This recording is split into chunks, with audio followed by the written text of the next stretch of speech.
આજે જેઠ માસની પૂર્ણિમા છે, ત્યારે યાત્રાધામ શામળાજીમાં વહેલી સવારથી જ ભક્તોનું ઘોડાપુર ભગવાન કાળિયા ઠાકરની ઝાંખી કરવા ઉમટી પડ્યું છે. દરેક પુષ્ટિ સંપ્રદાય મંદિરોમાં પૂર્ણિમાનું અનેરું મહત્ત્વ હોય છે. આજે ભગવાન શામળિયાને ખાસ કારીગરો દ્વારા તૈયાર કરાવેલ મલમલના વાઘા પહેરવામાં આવ્યા છે.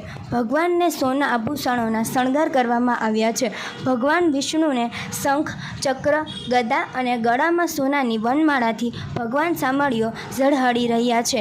ત્યારે ભક્તો પણ હરખઘેલા બની શામળિયાની શણગાર આરતીનો લાભ લઈ ધન્ય બન્યા છે.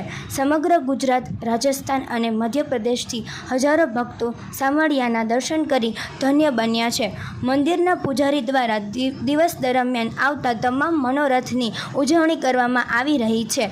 મંદિર પરિસરમાં ભૂદેવો દ્વારા વૈદિક મંત્રો સાથે પાત્રા સદન સહિત શામળિયાની રાજોપચાર પૂજા પણ થઈ રહી છે. ત્યારે ભક્તો ભગવાનના દર્શન કરી ધન્ય બન્યા છે. જય શ્રી કૃષ્ણ. આજે જેઠ સુદ પૂર્ણિમા.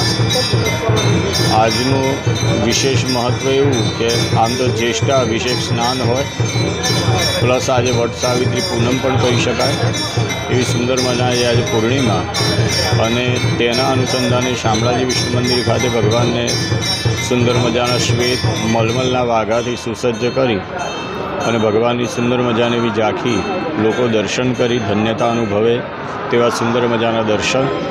આજના દિવસે અહીંયા યજ્ઞશાળા ખાતે ભગવાનની એક સુંદર મજાની રાજોપચાર પૂજા પણ છે.